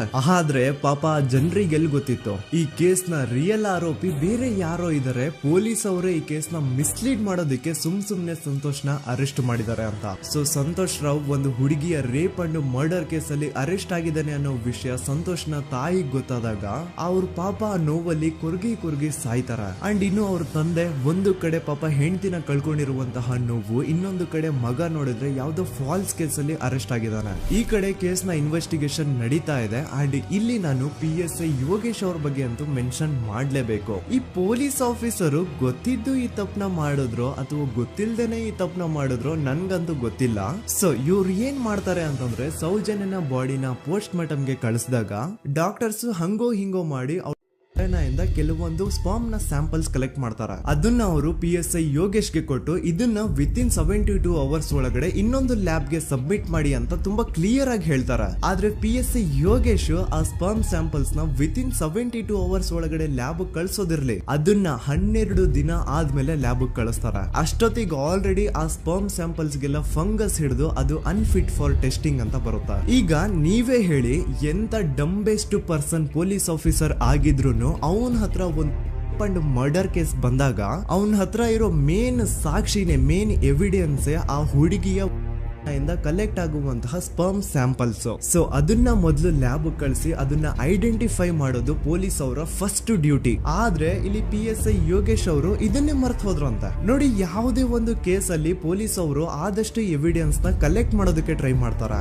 ಆದ್ರೆ ಈ ಒಂದು ಕೇಸ್ ಅಲ್ಲಿ ಮಾತ್ರ ಪೊಲೀಸ್ ಅವರು ಎವಿಡೆನ್ಸ್ ನ ಕಲೆಕ್ಟ್ ಮಾಡೋ ಬದಲಾಗಿ ಎವಿಡೆನ್ಸ್ ನ ಡಿಸ್ಟ್ರಾಯ್ ಮಾಡೋದ್ರಲ್ಲಿ ಮುಂದೆ ಇದ್ರು. ಅಷ್ಟೇ ಅಲ್ಲದೆ ಈ ಪೊಲೀಸ್ ಆಫೀಸರ್ ಸೇರ್ಕೊಂಡು ಸಂತೋಷ್ ರಾವ್ಗೆ ಸೆಲ್ ಅಲ್ಲಿ ಎಂತ ಟಾರ್ಚರ್, ಎಂತ ಹಿಂಸೆ ಕೊಡ್ತಾರೆ ಅಂದ್ರೆ ನೆನ್ಸ್ಕೊಂಡ್ರೆ ಮೈ ಜುಮ್ ಅನ್ನುತ್ತಾ. ಹೊಡಿಯೋದು, ಕೆಟ್ಟದಾಗ ಬೈಯೋದು, ಇದೆಲ್ಲ common. Most brutal part is Santosh ರಾವ್ನ ಪ್ಯಾಂಟ್ ಬಿಚ್ಚಿ ಅವನ ಪ್ರೈವೇಟ್ ಪಾರ್ಟ್ ಮೇಲೆ ಬಿಸಿ ಬಿಸಿ ಕುದೀತಾ ಇರುವಂತಹ ನೀರ್ ಚಲ್ತಾರ. ಈ ಕ್ರೈಮ್ ನೀನೇ ಮಾಡಿದ್ಯಾ ಅಂತ ಒಪ್ಕೋ, ಇಲ್ಲ ಅಂತಂದ್ರೆ ನಿನ್ನ ಸೆಲ್ ಒಳಗಡೆನೆ ಸಾಯಿಸ್ಬಿಡ್ತೀವಿ, ನಿನ್ನ ತಂದೆ ತಾಯಿ ಎಲ್ರು ಸಾಯಿಸ್ಬಿಡ್ತೀವಿ ಅಂತ ಬ್ಲಾಕ್ ಮೇಲ್ ಮಾಡ್ತಾರ. ನೋಡಿ, ಸಂತೋಷ್ ರಾವ್ ಜಾಗದಲ್ಲಿ ನನ್ನಂತ ನಿಮ್ಮಂತ ನಾರ್ಮಲ್ ಪರ್ಸನ್ ಯಾರಾದ್ರೂ ಇದ್ದಿದ್ರೆ ಪೊಲೀಸ್ ಅವರು ಕೊಡ್ತಿರುವಂತಹ ಹಿಂಸೆನ ತಡ್ಕೊಳಕ್ಕಾಗದೆ ಆ ಕ್ರೈಮ್ ಮಾಡಿಲ್ಲ ಅಂದ್ರೂ ಮಾಡಿದೀನಿ ಅಂತ ಒಪ್ಕೊಬಿಡ್ತಾ ಇದ್ವಿ. ಆದ್ರೆ ಸಂತೋಷ್ ರಾವ್ ಮೆಂಟಲಿ ಇಲ್ಲಿರೋದೇ ಅವನ್ಗೆ ಅಡ್ವಾಂಟೇಜ್ ಆಗೋಯ್ತು. ಪೊಲೀಸ್ಗಳು ಸಂತೋಷ್ ರಾವ್ಗೆ ಎಷ್ಟೇ ಹೊಡೆದ್ರು, ಎಷ್ಟೇ ಬೈದ್ರು, ಎಷ್ಟೇ ಬ್ಲಾಕ್ ಮೇಲ್ ಮಾಡಿದ್ರು ಸಂತೋಷ್ ರಾವ್ ಬಾಯಲ್ಲಿ ನಾನ್ ಈ ಕ್ರೈಮ್ ನ ಮಾಡಿಲ್ಲ ಅಂತಾನೆ ಬರುತ್ತೆ ಹೊರತು ಆ ಕ್ರೈಮ್ ನ ಅವನು ಒಪ್ಕೊಳ್ಳೋದೇ ಇಲ್ಲ. ದೆನ್ ಕೋರ್ಟ್ ಟ್ರಯಲ್ಸ್ ಸ್ಟಾರ್ಟ್ ಆಗುತ್ತೆ. ಈ ಕ್ರೈಮ್ ನ ಸಂತೋಷೇ ಮಾಡಿದಾನೆ ಅಂತ ಸೌಜನ್ಯ ಕಡೆಯ ಲಾಯರ್ ವಾದ ಮಾಡ್ತಾನೆ. ಅದಕ್ಕೆ ಆಪೋಸಿಟ್ ಆಗಿ ಸಂತೋಷ್ ರಾವ್ ಕಡೆಯಿಂದ ಒಬ್ರು ಲಾಯರ್ ಇಲ್ಲ ಸಂತೋಷ್ ರಾವ್ ಈ ಕ್ರೈಮ್ ನ ಮಾಡ್ಲಿಕ್ಕೆ ಸಾಧ್ಯನೇ ಇಲ್ಲ ಅಂತ ವಾದ ಮಾಡ್ತಿರ್ತಾರೆ. ಅಂಡ್ ಕೋರ್ಟ್ ಇಂದ ಆಚೆಗಡೆ ಸಂತೋಷ್ ರಾವ್ ನ ಅಗೇನ್ಸ್ಟ್ ಸ್ಟೂಡೆಂಟ್ಸ್ ಪ್ರೊಟೆಸ್ಟ್ ನಡೆಯುತ್ತೆ, ಪಬ್ಲಿಕ್ ಪ್ರೊಟೆಸ್ಟ್ ನಡೆಯುತ್ತೆ. ಅರೆಸ್ಟ್ ಆಗಿರುವಂತಹ ಸಂತೋಷ್ ರಾವ್ಗೆ ಗಲ್ಲಿಗೇರಿಸ್ರಿ ಅಂತ ಅವ್ರು ಡಿಮ್ಯಾಂಡ್ ಮಾಡ್ತಿರ್ತಾರೆ. ಸೊ ಹೀಗೆ ಒಂದು 2-3 ವರ್ಷ ಕಳೆದು ಹೋಗುತ್ತೆ. ನಂತರ ಒಂದು ಕೋರ್ಟ್ ಟ್ರಯಲ್ ಅಲ್ಲಿ ಸಂತೋಷ್ ರಾವ್ ಪರವಾಗಿ ಹೋರಾಡ್ತಿದ್ದಂತಹ ಲಾಯರ್ ಯಾಕೆ ಈ ಕೇಸ್ ಅಲ್ಲಿ ಸಂತೋಷ್ ಆರೋಪಿ ಅಲ್ಲ ಅಂತ ಪ್ರೂವ್ ಮಾಡ್ಲಿಕ್ಕೆ ಕೆಲವೊಂದು ಪಾಯಿಂಟ್ಸ್ ನ ಮುಂದೆ ಇಡ್ತಾರೆ. ಅದೇನಂತಂದ್ರೆ ಮೊದಲನೇದಾಗಿ ಸಂತೋಷ್ ರಾವೇ ಈ ಕ್ರೈಮ್ ನ ಮಾಡಿದಾನೆ ಅಂತ ಒಬ್ರು ಒಂದೂನು ಐ ವಿಟ್ನೆಸ್ ಇರಲ್ಲ. ಇನ್ನೊಂದೇನು ಅಂತಂದ್ರೆ ಯಾವೊಂದು ಕಂಡೀಷನ್ ಅಲ್ಲಿ, ಯಾವೊಂದು ಬ್ರೂಟಲ್ ಕಂಡೀಷನ್ ಅಲ್ಲಿ ಸೌಜನ್ಯನ ಬಾಡಿ ಸಿಕ್ಕಿತ್ತೋ ಅದನ್ನ ಗಮನದಲ್ಲಿ ಇಟ್ಕೊಂಡು ಸ್ವಲ್ಪ ಪ್ರಾಕ್ಟಿಕಲ್ ಆಗಿ ಥಿಂಕ್ ಮಾಡಿದ್ರೆ ಆ ಒಂದು ಭೀಕರ ಕ್ರೈಮ್ ನ ಒಬ್ನೇ ಮಾಡ್ಲಿಕ್ಕೆ ಸಾಧ್ಯನೇ ಇಲ್ಲ. ಇನ್ನೊಂದು ಪಾಯಿಂಟ್ ಏನು ಅಂತಂದ್ರೆ ಸೌಜನ್ಯನ ಇಂದ ಪೊಲೀಸ್ ಅವ್ರಿಗೆ ಯಾವುದೇ ಸ್ಪರ್ಮ್ ಸ್ಯಾಂಪಲ್ ಸಿಗ್ಬಾರ್ದು ಅಂತ 6 ಇಂಚು ಅಷ್ಟು ಮಣ್ಣು ಹಾಕಿರ್ತಾರ. ಸೊ ಈಗ ನೀವೇ ಹೇಳಿ, ಮೆಂಟಲಿ ಇಲ್ಲಿರುವಂತಹ ಪರ್ಸನ್ಗೆ ಇಷ್ಟೊಂದು ಬುದ್ಧಿವಂತಿಕೆ ಇರುತ್ತಾ ಅನ್ಕೊಳ್ಳಿ. ಅಷ್ಟೊಂದು ಬುದ್ಧಿವಂತಿಕೆ ಅವ್ನಿಗಿದ್ರೂನು ಆ ಕ್ರೈಮ್ ಮಾಡಾದ್ಮೇಲೆ ಅವನ ಆ ಊರಿಂದ ಓಡ್ ಹೋಗ್ಬೋದಾಗಿತ್ತು. ಆದ್ರೆ ಮತ್ತ್ಯಾಕೆ ಅವನು ಅದೇ ಊರಲ್ಲೇ ಇರ್ತಾನೆ. ಅಂಡ್ ಸೌಜನ್ಯ ಕೊನೆಯದಾಗಿ ಪ್ರಕೃತಿ ಹಾಸ್ಪಿಟಲ್ ಮುಂದ್ಗಡೆಯಿಂದ ನಡ್ಕೊಂಡು ಹೋಗ್ತಾ ಇರ್ಬೇಕಾದ್ರೆ ಆ ಪ್ರಕೃತಿ ಹಾಸ್ಪಿಟಲ್ ನ ಸೆಕ್ಯೂರಿಟಿ ಗಾರ್ಡ್ ನೋಡ್ತಾನೆ. ಅಂಡ್ ಪ್ರಕೃತಿ ಹಾಸ್ಪಿಟಲ್ ನ ಆಚೆಗಡೆ CCTV ಕ್ಯಾಮೆರಾನು ಇರುತ್ತೆ. ಸಡನ್ಲಿ ಆ CCTV ಫುಟೇಜ್ ಕೂಡ ಕಾಣೆ ಆಗ್ಬಿಡುತ್ತಾ. ಇನ್ನೊಂದೇನು ಅಂತಂದ್ರೆ ಸೌಜನ್ಯನ ಮರ್ಡರ್ ಆಗಿದ್ದು ನೆಕ್ಸ್ಟ್ ದಿನಾನೇ ಪೊಲೀಸ್ ಅವರು ಆರೋಪಿನ ಹಿಡಿದ್ರು. ಸೊ ಹಾಗಿದ್ದಾಗ ಆ ಕಲೆಕ್ಟ್ ಮಾಡಿರುವಂತಹ ಸ್ಪರ್ಮ್ ಸ್ಯಾಂಪಲ್ಸ್ ನ ಲ್ಯಾಬ್ ಗೆ ಕಳಿಸಿ ಇವನೇ ಆರೋಪಿ ಅಂತ ಕನ್ಫರ್ಮ್ ಮಾಡೋ ಬದಲಾಗಿ ಯಾಕೆ ಪೊಲೀಸ್ ಅವರು ಆ ಸ್ಪರ್ಮ್ ಸ್ಯಾಂಪಲ್ಸ್ ನ ತಮ್ಮ ಹತ್ರನೇ ಇಟ್ಕೊಂಡು 12 ದಿನವರೆಗೂ ಅದಕ್ಕೆ ಫಂಗಸ್ ಹಿಡಿಯೋವರೆಗೂ ಕಾದು ಆಮೇಲೆ ಅದನ್ನ ಲ್ಯಾಬ್ ಕಳಿಸಿದ್ರು. ಅಂಡ್ ಮೇನ್ ಇಂಪಾರ್ಟೆಂಟ್ ಆಗಿ ಸಂತೋಷ್ ರಾವ್ಗೆ ಒಂದು ಗುಪ್ತ ರೋಗ ಇರುತ್ತೆ, ಅದೇ ಫಿಮೋಸಿಸ್ ಅಂತ. ಈ ಕಾಯಿಲೆ ಏನು ಅಂತ ನಾನು ಈ ವಿಡಿಯೋದಲ್ಲಿ ಡೀಟೇಲ್ಡ್ ಆಗಿ ಎಕ್ಸ್ಪ್ಲೈನ್ ಮಾಡ್ಲಿಕ್ಕೆ ಆಗಲ್ಲ. ಜಸ್ಟ್ ತಿಳ್ಕೊಳ್ಳಿ, ಈ ಒಂದು ಕಾಯಿಲೆ ಇರೋರು ಇಂಟಿಮಸಿ ಮಾಡ್ಲಿಕ್ಕೆ ಆಗಲ್ಲ. ಇನ್ ಕೇಸ್ ಮಾಡಿದ್ರು ಅವರು ಸುಖ ಅಲ್ಲ ನರಕ ಕಾಣ್ತಾರ. ಸೊ ಇಷ್ಟೆಲ್ಲ ವ್ಯಾಲಿಡ್ ಪಾಯಿಂಟ್ಸ್, ಇಷ್ಟೆಲ್ಲ ಫ್ಯಾಕ್ಟ್ಸ್ ಕಣ್ ಮುಂದೆ ಇರ್ಬೇಕಾದ್ರೆ ಸ್ಟಿಲ್ ಪೊಲೀಸ್ ಅವರು ಯಾಕೆ ಈ ಕ್ರೈಮ್ ನ ಸಂತೋಷ್ ರಾವೇ ಮಾಡಿದಾನೆ ಅಂತ ಇವನ್ ಹಿಂದೆ ಬಿದ್ದಿದ್ದಾರೆ. ಯಾಕೆ ಅವರು ಈ ಕ್ರೈಮ್ ಇವನ್ ಬಿಟ್ರೆ ಬೇರೆ ಯಾರಾದ್ರೂ ಮಾಡಿರ್ಬೋದಲ್ಲ ಅಂತ ಆ ಆಂಗಲ್ ಅಲ್ಲಿ ಇನ್ವೆಸ್ಟಿಗೇಷನ್ ಮಾಡ್ತಿಲ್ವಲ್ಲ ಅಂತ ಪೊಲೀಸ್ ಅವರ ಇನ್ವೆಸ್ಟಿಗೇಷನ್ ಮೇಲೆ ಈಗ ಕ್ವಶನ್ ಬರುತ್ತೆ. So after hearing all of this ಎಲ್ಲರಿಗೂ ಈಗ ಪೊಲೀಸ್ ಅವರ ಇನ್ವೆಸ್ಟಿಗೇಷನ್ ಮೇಲೆ ಡೌಟ್ ಬರುತ್ತೆ. ಅಂಡ್ ಈವನ್ ಸೌಜನ್ಯ ಅವ್ರ ಮನೆಯವರು ಕೂಡ ನಿಜವಾದ ಆರೋಪಿ ಸಂತೋಷ್ ಅಲ್ಲ ಅಂತ ತಮ್ಮ ಅಭಿಪ್ರಾಯನ ವ್ಯಕ್ತಪಡಿಸ್ತಾರೆ. ಆಗ ಅಲ್ಲಿವರೆಗೂ ಸಂತೋಷ್ ರಾವ್ನ ಗಲ್ಲಿಗೇರಿಸಿ ಅಂತ ಏನು student protest and public protest ಎಲ್ಲ ನಡೀತಾ ಇತ್ತು, ಈಗ ಅದೆಲ್ಲ ನಿಂತು ಹೋಗಿ ಎಲ್ಲಾ ಹೇಟ್ ರೇಟ್ ಪೊಲೀಸ್ ಅವ್ರ ಕಡೆಗೆ ಹೋಗುತ್ತೆ. ಪೊಲೀಸ್ ಅವರು ಈ ಕೇಸ್ ಅಲ್ಲಿ ಕರಪ್ಟ್ ಆಗಿದ್ದಾರೆ, ಪೊಲೀಸ್ ಅವರೇ ಸತ್ಯ ಮುಚ್ಚಿಡ್ಲಿಕ್ಕೆ ಟ್ರೈ ಮಾಡ್ತಿದ್ದಾರೆ. ಹಾಗಾಗಿ ಈ ಕೇಸ್ ನ ಇನ್ ಮುಂದೆ ಪೊಲೀಸ್ ಅವರಲ್ಲದೆ CBI ಅವರು ಇನ್ವೆಸ್ಟಿಗೇಷನ್ ಮಾಡಬೇಕು, ಈ ಕೇಸ್ ನ CBI ಒಪ್ಸಿ ಅಂತ ಅಗೇನ್ ಪ್ರೊಟೆಸ್ಟ್ ಗಳು ಸ್ಟಾರ್ಟ್ ಆಗ್ತವೆ. ಸೊ ಧರ್ಮಸ್ಥಳದಲ್ಲಿ ಇಷ್ಟೊಂದು ಹೋರಾಟಗಳಾಗ್ತಿದಾವೆ, ಒಬ್ಳು ಹುಡುಗಿ ಜೊತೆ ಇಷ್ಟೊಂದು ಅನ್ಯಾಯ ಆಗಿದೆ, ಆದ್ರೂ ಸಹ ಧರ್ಮಾಧಿಕಾರಿ ಏನು ಮಾತೇ ಆಡ್ತಿಲ್ವಲ್ಲ ಈ ಹುಡುಗಿ ಬಗ್ಗೆ ಅಂತ ಜನರು ಪ್ರಶ್ನೆ ಮಾಡಿದಾಗ ಆಗ ಧರ್ಮಾಧಿಕಾರಿನೂ ಜನರು ಮುಂದೆ ಬಂದ್ಬಿಟ್ಟು ಈ ಕೇಸ್ ನ CBI ಒಪ್ಸಿ ಅಂತ ಹೋರಾಟ ಮಾಡ್ತಾರ. ನಂತರ ಈ ಒಂದು ಕೇಸು ಪೊಲೀಸ್ ಅವರಿಂದ CBI ಕೈಗೆ ಹೋಗುತ್ತೆ. CBI ಕೈಗೆ ಹೋಗಿದ ತಕ್ಷಣ ಇಲ್ಲೇನು ಸತ್ಯ ಹೊರಗೆ ಬಂದಿಲ್ಲ. ಆ CBI ಅವರು 3-4 ವರ್ಷ ಟೈಮ್ ತಗೊಂಡು ಮತ್ತೆ ಈ ಒಂದು ಕೇಸ್ ನ ಇನ್ವೆಸ್ಟಿಗೇಷನ್ ಮಾಡ್ತಾರ. ಆದ್ರೆ ಅಲ್ಲೇನು ಇನ್ವೆಸ್ಟಿಗೇಷನ್ ಮಾಡ್ಲಿಕ್ಕೆ ಉಳಿದೇ ಇರಲ್ಲ. ಆ ಪೊಲೀಸ್ ಅವರು ಅವ್ರ ಕೈಯಲ್ಲಿ ಈ ಕೇಸ್ ಇದ್ದಷ್ಟು ದಿನ ಎಷ್ಟಾಗುತ್ತೋ ಅಷ್ಟು ಎವಿಡೆನ್ಸ್ ನ ಡಿಸ್ಟ್ರಾಯ್ ಮಾಡ್ಬಿಟ್ಟಿರ್ತಾರ. ಸೊ ಹಾಗಾಗಿ ಅಲ್ಲಿ CBI ಅವ್ರಿಗೆ ಇನ್ವೆಸ್ಟಿಗೇಷನ್ ಮಾಡ್ಲಿಕ್ಕೆ ಏನ್ ಉಳಿದೇ ಇರಲ್ಲ. ಆದ್ರೂ ಸ್ಟಿಲ್ ಅವರು 3-4 ಇಯರ್ಸ್ ಟೈಮ್ ತಗೊಂಡು ನಂತರ ಫೈನಲಿ ಒಂದು ರಿಪೋರ್ಟ್ ನ ಕೋರ್ಟ್ ಗೆ ಸಬ್ಮಿಟ್ ಮಾಡ್ತಾರ. ಅಂಡ್ CBI ಅವರು ಕೋರ್ಟ್ ಗೆ ಸಬ್ಮಿಟ್ ಮಾಡಿರುವಂತಹ ಆ ಒಂದು ರಿಪೋರ್ಟ್ ಅಲ್ಲಿ ಏನಿತ್ತು ಅಂದ್ರೆ CBI ಇನ್ವೆಸ್ಟಿಗೇಷನ್ ಕನ್ಫರ್ಮ್ಸ್ ದಟ್ ಈ ಒಂದು ಕ್ರೈಮ್ ನ ಸಂತೋಷ್ ರಾವೇ ಮಾಡಿದಾನೆ ಅಂತ. ಆದ್ರೆ ಐರೋನಿ ಈಸ್ ಇದೇ ಒಂದು ರಿಪೋರ್ಟ್ ಅಲ್ಲಿ ಇವ್ರು ಏನ್ ಹೇಳ್ತಾರೆ ಅಂದ್ರೆ ಅವ್ರಿಗೆ ಯಾವುದೇ ತರ ಎವಿಡೆನ್ಸ್ ಸಿಕ್ಕಿಲ್ಲ ಅಂತ. ಯಾಕಂದ್ರೆ ಈ ಸೌಜನ್ಯ ಕೇಸು ಪೊಲೀಸ್ ಅವ್ರ ಕೈಯಲ್ಲಿ ಇದ್ದಾಗ ಪೊಲೀಸ್ ಅವರು ತಮ್ಮ ನಿರ್ಲಕ್ಷ್ಯದಿಂದ ಎಲ್ಲಾ ಎವಿಡೆನ್ಸ್ ನ ಕಳ್ಕೊಂಡ್ಬಿಟ್ಟಿರ್ತಾರೆ. ಅಂತದ್ರಲ್ಲಿ ಯಾವ ಒಂದು ಆಧಾರದ ಮೇಲೆ ಇವರು ಸಂತೋಷ್ ರಾವೇ ಈ ಕ್ರೈಮ್ ನ ಮಾಡಿದ್ದಾರೆ ಅಂತ ಕ್ವಶನ್ ಮಾಡಿದಾಗ CBI ಅವ್ರ ಕಡೆಯಿಂದ ನೋ ಆನ್ಸರ್. ನೋಡಿ, ಮೊದ್ಲು ಈ ಒಂದು ಕೇಸ್ ನ ಪೊಲೀಸ್ ಅವರು ಇನ್ವೆಸ್ಟಿಗೇಷನ್ ಮಾಡಿ ನಂತರ ಈ ಒಂದು ಕೇಸು CBI ಅವ್ರ ಕೈಗೆ ಹೋಗಿ ಅವರು 3-4 ವರ್ಷ ಟೈಮ್ ತಗೊಂಡು ಇನ್ವೆಸ್ಟಿಗೇಷನ್ ಮಾಡಿ ದೆನ್ ಫೈನಲ್ ರಿಪೋರ್ಟ್ ನ ಕೋರ್ಟ್ ಗೆ ಸಬ್ಮಿಟ್ ಮಾಡೋಷ್ಟ್ರಲ್ಲಿ ಸುಮಾರು 5-6 ವರ್ಷ ಕಳೆದು ಹೋಗಿರುತ್ತೆ ಅಂಡ್ ಸ್ಟಿಲ್ ಈ ಒಂದು ಕೇಸಲ್ಲಿ ಏನೋ ಕನ್ಕ್ಲೂಷನ್ ಸಿಕ್ಕಿರಲ್ಲ. ಎವ್ರಿ ಇಯರ್ ಸೌಜನ್ಯನ ಬರ್ತ್ಡೇ ಇದ್ದಾಗ ಅಥವಾ ತಿಥಿ ಇದ್ದಾಗ ಅವಳನ್ನ ನೆನೆಸ್ಕೊಂಡು ಅವಳ ಹೆಸರಲ್ಲಿ public protest and student protest ನಡೀತಾನೆ ಇರ್ತವೆ. ಸೊ ಒಂದು ದಿನ ಈ ಒಂದು ಪ್ರೊಟೆಸ್ಟ್ ಗಳ ನ್ಯೂಸ್ ಗಿರೀಶ್ ಮುಟ್ಟಣ್ಣನವರ ಗಮನಕ್ಕೆ ಬರುತ್ತೆ. ಯಾರೀ ಗಿರೀಶ್ ಮುಟ್ಟಣ್ಣನವರ ಅಂದ್ರೆ ಇವರು very honest X police man. ನೀವು ನಂಬಲ್ಲ, ಇವ್ರು ಪೊಲೀಸ್ ಆಫೀಸರ್ ಇದ್ದಾಗ ಪಬ್ಲಿಕ್ ಅಲ್ಲಿ ಒಬ್ಬ MLA ಹೊಡೆದಿರ್ತಾರ. ಅಷ್ಟೇ ಅಲ್ಲ, ಪೊಲೀಸ್ ಡಿಪಾರ್ಟ್ಮೆಂಟ್ ಅಲ್ಲಿ ಕರಪ್ಷನ್ ಇದೆ, ಕರಪ್ಷನ್ ಇದ್ದಿದ್ ಕಡೆ ನಾನ್ ಇರಲ್ಲ ಅಂತ ಹೇಳ್ಬಿಟ್ಟು ತಮ್ಮ ಪೊಲೀಸ್ ಡ್ಯೂಟಿನ ಬಿಟ್ಬಿಟ್ಟು ಈಗ ಸಮಾಜದಲ್ಲಿ ಏನೇ ಅನ್ಯಾಯ ಆಗಿದ್ರು ಅದ್ರ ಅಗೇನ್ಸ್ಟ್ ವಾಯ್ಸ್ ರೈಸ್ ಮಾಡ್ತಿದಾರೆ. ಸೊ ಈ ಗಿರೀಶ್ ಮುಟ್ಟಣ್ಣನವರಿಗೆ ಸೌಜನ್ಯ ಕೇಸ್ ಬಗ್ಗೆ ಗೊತ್ತಾದಾಗ ಅವ್ರಿಗೆ ಈ ಕೇಸು ತುಂಬಾನೇ ಕಾಡುತ್ತೆ. ಅಲ್ಲ, ಇಷ್ಟೊಂದು ವರ್ಷಗಳಾಗೋಯ್ತು ಆ ಹುಡುಗಿ ಜೊತೆ ಅನ್ಯಾಯ ಆಗಿ, ಸ್ಟಿಲ್ ಈ ಒಂದು ಕೇಸ್ ನ ಕನ್ಕ್ಲೂಷನ್ ಸಿಕ್ತಿಲ್ವಲ್ಲ, ಏನ್ ನಡೀತಿದೆ ಧರ್ಮಸ್ಥಳದಲ್ಲಿ ಅರ್ಥ ಆಗ್ತಿಲ್ವಲ್ಲ ಅಂತ ಈ ಗಿರೀಶ್ ಅವರು ತಮ್ಮ ಹಳೆ ಪೊಲೀಸ್ ಕಾಂಟ್ಯಾಕ್ಟ್ಸ್ ನ ಯೂಸ್ ಮಾಡ್ಕೊಂಡು ಆ ಸೌಜನ್ಯ ಕೇಸ್ ಫೈಲ್ ನ ಒಂದು ಕಾಪಿನ ತಮ್ಮ ಹತ್ರ ತರಿಸ್ಕೋತಾರ. ಆ ಒಂದು ಕೇಸ್ ಫೈಲ್ ಅಲ್ಲಿ ಸೌಜನ್ಯ ಬಗ್ಗೆ ಅಷ್ಟೇ ಅಲ್ಲದೆ ಸಂತೋಷ್ ರಾವ್ ಬಗ್ಗೆನೂ ಇನ್ಫಾರ್ಮೇಶನ್ ಇರುತ್ತೆ. ಅಂಡ್ ಗಿರೀಶ್ ಅವರು ಸಂತೋಷ್ ಬಗ್ಗೆ ಇರುವಂತಹ ಇನ್ಫಾರ್ಮೇಶನ್ ನೋಡ್ತಾ ಇರ್ಬೇಕಾದ್ರೆ ಅವರು ಒಂದು ವಿಷಯನ ನೋಟಿಸ್ ಮಾಡ್ತಾರ. ಅದೇನಂತಂದ್ರೆ ಪೊಲೀಸ್ ಅವರು ಸಂತೋಷ್ ರಾವ್ನ ಬರೀ ಸೌಜನ್ಯ ಕೇಸಲ್ಲಿ ಒಂದೇ ಫಿಟ್ ಮಾಡಿರಲ್ಲ, ಸೌಜನ್ಯ ಸಾಯೋಕ್ಕಿಂತ 20 ದಿನ ಹಿಂದೆ ಧರ್ಮಸ್ಥಳದಲ್ಲೇ ನಡೆದಿರುವಂತಹ ಒಂದು ಕ್ರೈಮ್ ಅಲ್ಲಿನೂ ಸಹ ಸಂತೋಷ್ ರಾವೇ ಆರೋಪಿ ಅಂತ ಮೆನ್ಷನ್ ಮಾಡಿರ್ತಾರ. ಸೊ ಸೌಜನ್ಯ ಕೇಸ್ ಬಿಟ್ಟು ಆ ಇನ್ನೊಂದು ಕೇಸ್ ಯಾವುದು, ಅದಕ್ಕೂ ಸಂತೋಷ್ಗೂ ಏನ್ ಸಂಬಂಧ, ಅದ್ರಲ್ಲಿ ಯಾಕೆ ಸಂತೋಷ್ನ ಪೊಲೀಸರು ಫಿಟ್ ಮಾಡಿದ್ರು ಅಂತ ಪ್ರತಿಯೊಂದು ಹೇಳ್ತೀನಿ. ಆದ್ರೆ ನಾನಿಲ್ಲಿ ಯಾರ್ದೂನು ರಿಯಲ್ ನೇಮ್ಸ್ ನ ಬಳಸಲ್ಲ, ಯಾಕಂದ್ರೆ ಮುಂದೆ ಕೇಸಲ್ಲಿ ತುಂಬಾ ದೊಡ್ಡ ಪವರ್ಫುಲ್ ವ್ಯಕ್ತಿಗಳ ಹೆಸರುಗಳು ಬರ್ತವೆ ಅಂಡ್ ನನ್ ವಿಡಿಯೋ ಯೂಟ್ಯೂಬ್ ಇಂದ ಡಿಲೀಟ್ ಆಗೋದು ನನ್ಗೆ ಇಷ್ಟ ಇಲ್ಲ. ಹಾಗಾಗಿ ನಾನಿಲ್ಲಿ ಯಾರ್ದೂನು ರಿಯಲ್ ನೇಮ್ಸ್ ನ ಬಳಸ್ತಿಲ್ಲ. ಬಟ್ ಯಾರ ಬಗ್ಗೆ ಹೇಳ್ತಿದ್ದೀನಿ ಅಂತ ಒಂದ್ ಸ್ವಲ್ಪ ನೀವೇ ಅರ್ಥ ಮಾಡ್ಕೊಳ್ಳಿ. ನೋಡಿ, ಧರ್ಮಸ್ಥಳದಲ್ಲಿ ಮಾಫಿಯಾ ಕೈಂಡ್ ಆಫ್ ನಡೆಸ್ತಿರುವಂತಹ ಒಂದು ವೆರಿ ಪವರ್ಫುಲ್ ಗೌಡ್ರು ಕುಟುಂಬ ಇದೆ. ಇವ್ರ ಹತ್ರ ಬೇಜನ್ ಆಸ್ತಿ, ಬೇಜನ್ ದುಡ್ಡು, ಬೇಜನ್ ಪವರ್, ಬೇಜನ್ ಇನ್ಫ್ಲೂಯೆನ್ಸ್ ಎಲ್ಲಾನು ಇದೆ. ಆ ಊರಲ್ಲಿ ಈ ಗೌಡ್ರು ಕುಟುಂಬದ್ದು ಎಷ್ಟೊಂದು ಕಂಟ್ರೋಲ್ ಇದೆ ಅಂತಂದ್ರೆ ಅವ್ರನ್ನ ಎದುರು ಹಾಕೊಳ್ಳೋರೆ ಯಾರು ಇಲ್ಲ. ಅಂಡ್ ಈ ಒಂದು ಗೌಡ್ರು ಕುಟುಂಬ ಒಂದು ಪ್ರೈವೇಟ್ ಟ್ರಸ್ಟ್ ಹೆಸರಲ್ಲಿ ಒಂದು ವೆರಿ ಪಾಪ್ಯುಲರ್ ದೇವಸ್ಥಾನನ ಸುಮಾರು ವರ್ಷಗಳಿಂದ ತಲೆ ಮಾರುಗಳಿಂದನೂ ನಡ್ಸ್ಕೊಂಡ್ ಬಂದಿರ್ತಾರ. ಅದೇ ಒಂದು ದೇವಸ್ಥಾನದಲ್ಲಿ 60 ವರ್ಷ ವಯಸ್ಸಾಗಿರುವಂತಹ ನಾರಾಯಣ ಅನ್ನೋ ಒಬ್ಬ ವ್ಯಕ್ತಿ ಮಾವುತನಾಗಿ ಕೆಲಸ ಮಾಡ್ತಿರ್ತಾನೆ. ನಾರಾಯಣ ಅವ್ರ ತಂದೆನೂ ಅದೇ ದೇವಸ್ಥಾನದಲ್ಲಿ ಮಾವುತಾಗಿ ಕೆಲಸ ಮಾಡ್ತಾ ಇದ್ರು, ಅವ್ರ ತಂದೆನೂ ಅದೇ ದೇವಸ್ಥಾನದಲ್ಲಿ ಮಾವುತಾಗಿ ಕೆಲಸ ಮಾಡ್ತಾ ಇದ್ರು. ಸೊ ಹೀಗೆ ತಲೆ ಮಾರುಗಳಿಂದ ಮಾವುತ ಆಗಿನೇ ನಾರಾಯಣನ ಕುಟುಂಬ ಆ ಒಂದು ದೇವಸ್ಥಾನದಲ್ಲಿ ಕೆಲಸ ಮಾಡ್ತಾ ಇರುತ್ತೆ. ಸೊ ಒಮ್ಮೆ ತುಂಬಾ ವರ್ಷಗಳ ಹಿಂದೆ ನಾರಾಯಣ ಅವ್ರ ತಂದೆ ಆ ದೇವಸ್ಥಾನದಲ್ಲಿ ಮಾವುತಾಗಿ ಕೆಲಸ ಮಾಡ್ತಾ ಇರ್ಬೇಕಾದ್ರೆ ಆಗಿನ ದೇವಸ್ಥಾನದ ಧರ್ಮಾಧಿಕಾರಿ ಆ ಮಾವುತನ ಕೆಲಸದ ಮೇಲೆ ಇರುವಂತಹ ನಿಷ್ಠೆ, ಅವನ ನಿಯತ್ತು ಅಂಡ್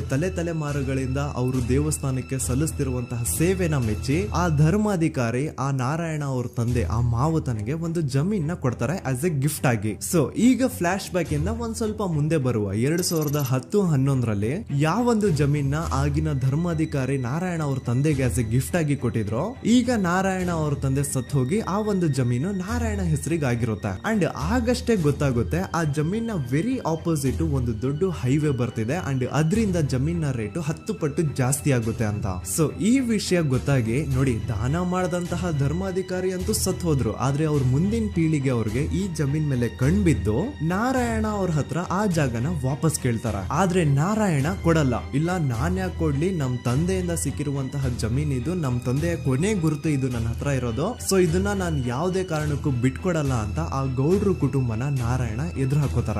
ಆಗ ಗೌಡ್ರು ಕುಟುಂಬದವ್ರಿಗೆ ಕೋಪ ಬಂದು ಅವ್ರೇನ್ ಮಾಡ್ತಾರೆ ಅಂದ್ರೆ ನಾರಾಯಣ ಮನೆಗೆ ನೀರಿನ ಸಪ್ಲೈ ಇರುತ್ತಲ್ವಾ ಅದನ್ನ ಬಂದ್ ಮಾಡ್ತಾರ, ಎಲೆಕ್ಟ್ರಿಸಿಟಿ ಸಪ್ಲೈನು ಕಟ್ ಆಫ್ ಮಾಡ್ತಾರ, ಊರಲ್ಲಿರುವಂತಹ ಎಲ್ಲಾ ಚರಂಡಿಗಳನ್ನ ಕ್ಲೀನ್ ಮಾಡಿ ಆ ಕಸ ಏನಿರುತ್ತೋ ಅದನ್ನ ತಂದು ನಾರಾಯಣ ಮನೆ ಮುಂದೆ ಹಾಕ್ತಾರ. ಇಷ್ಟೇ ಅಲ್ಲ, ನಾರಾಯಣ ಅವ್ರ ಹೆಂಡತಿ ಮಕ್ಕಳು ಎಲ್ಲಾದ್ರೂ ಆಚೆ ಹೋಗ್ತಾ ಬರ್ತಾ ಇದ್ರೆ ಅವ್ರನ್ನ ಕೆಟ್ಟದಾಗ ಬೈಯೋದು, ಹೊಡ್ಕೊಳ್ಳೋದು, ಬಡ್ಕೊಳ್ಳೋದೆಲ್ಲ ಮಾಡ್ತಿರ್ತಾರ. ಇಷ್ಟೆಲ್ಲ ಆಗ್ತಾ ಇದ್ರು ಸ್ಟಿಲ್ ನಾರಾಯಣ ಮಾತ್ರ ಆ ಜಾಗನ ಬಿಟ್ಕೊಡಲ್ಲ. ಆ ಜಾಗದ್ಗೋಸ್ಕರ ನೀನ್ ಬೇಕಿದ್ರೆ ಇದನ್ನೆಲ್ಲ ಸಹಿಸ್ಕೊಂಡಿರಪ್ಪ, ನಮ್ ಕೈಲಂತೂ ಆಗಲ್ಲ ಅಂತ ನಾರಾಯಣನ ಹೆಂಡತಿ ಮಕ್ಕಳು ಅವನ್ನ ಬಿಟ್ಟು ಬೇರೆ ಊರಿಗೆ ಹೋಗ್ಬಿಡ್ತಾರ.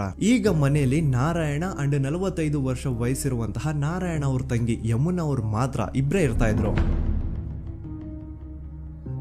ಸೊ ಒಂದೊಳ್ಳೆ ಅವಕಾಶ ನೋಡ್ಕೊಂಡು 21 ಸೆಪ್ಟೆಂಬರ್ 2012 ಮನೆಯಲ್ಲಿ ನಾರಾಯಣ ಹಾಗೂ ಯಮುನಾ ಇರ್ಬೇಕಾದ್ರೆ ಯಾರೋ ಮನೆ ಒಳಗಡೆ ನುಗ್ಗಿ ನಾರಾಯಣನ್ಗೆ ಹೊಡೆದು ಯಮುನಾಗೂ ಸಹ ಹೊಡೆದು ನಂತರ ಅವಳು ಮಾಡಿ ದೆನ್ ನಾರಾಯಣ ಹಾಗೂ ಯಮುನನ ತಲೆನ ಒಂದು ರುಬ್ಬಗುಂಡಿಂದ ಚಚ್ಚಿ ಸಾಯಿಸ್ಬಿಡ್ತಾರ. ಈ ಕೊಲೆ ಆಗಿದ್ದು ಕಳ್ಳತನಗೋಸ್ಕರ ಅಂತ ಪೊಲೀಸ್ ಅವರು ತಮ್ಮ ರಿಪೋರ್ಟ್ ಅಲ್ಲಿ ಬರೀತಾರ. ಆದ್ರೆ ಪಾಯಿಂಟ್ ಏನ್ ಗೊತ್ತಾ, ಆ ಮನೇಲಿ ಒಂದ್ ಸ್ವಲ್ಪನೂ ಹಣ ಆಗ್ಲಿ ಅಥವಾ ಬಂಗಾರ ಆಗ್ಲಿ ಕಳ್ಳತನ ಆಗಿರಲ್ಲ. ಕಳ್ಳತನ ಆಗಿರೋದು ಕೇವಲ ಆ ಮೇನ್ ರೋಡ್ ಅಲ್ಲಿ ಇದ್ದಂತಹ ಪ್ರಾಪರ್ಟಿ ಪೇಪರ್ಸ್.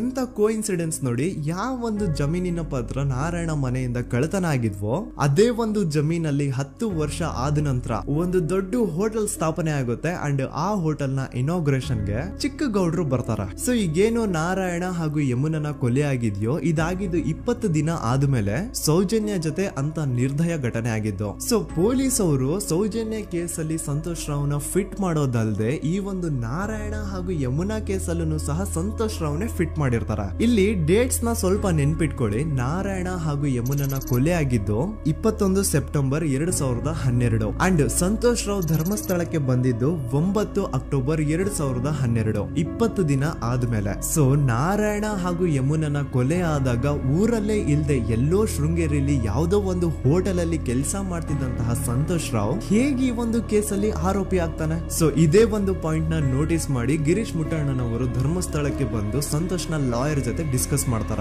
ದೆನ್ ಫೈನಲಿ ಏನು ತಪ್ಪು ಮಾಡದೆ ಸುಳ್ಳು ಆರೋಪಗಳಿಂದ ಕರಪ್ಟ್ ಪೊಲೀಸ್ ಆಫೀಸರ್ಸ್ ನ ಮಿಸ್ಲೀಡಿಂಗ್ ಇನ್ವೆಸ್ಟಿಗೇಷನ್ ಇಂದ ಸಂತೋಷ್ ರಾವ್ ತನ್ನ ಜೀವನದ 8-10 ವರ್ಷನ ಜೈಲಲ್ಲಿ ಕಳೆದು ಫೈನಲಿ ರಿಲೀಸ್ ಆಗ್ತಾನೆ.